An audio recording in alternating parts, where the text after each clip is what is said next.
Well, a local restaurant is trying something innovative to get an edge on other businesses. Her name is Peanut, and she's charming kids and adults alike.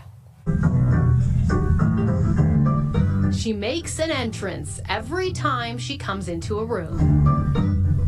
Tell her the robot is coming. Peanut, the robot, rolls to her own tunes and greets guests with a wink and a smile. Oh, it's really amazing. Your delicious meal is here. My son, 4 years old, really like it. Peanut is Tambayan Ni Kabayan's newest tool to drum up business. During pandemic time, it's really slow, so we wanted to innovate and to make more customers, or especially for the teenagers. They are more on the social media and everything like that. With sales down at his small family-run business, Joe Badass admits buying a robot was risky.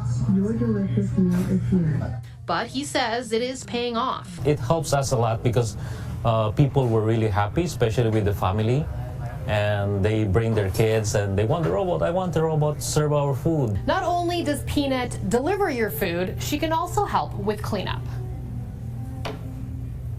Dear, enjoy the business. It's like everything, the serving and bringing back all the plates and everything. So it really helps. As Canada deals with a labor shortage, the Chinese company that created Peanut is looking to cash in. It says in the past 2 years it sold more than 100 robots in Canada, mainly in the catering industry. But it also sells cleaning robots, hospitality robots, and advertising robots. Prices range from $25,000 to $40,000. Attention, the robot is coming. While Badass sees more diner bots like Peanut in our future, he still plans on keeping human staff. For the older people, they want some interaction.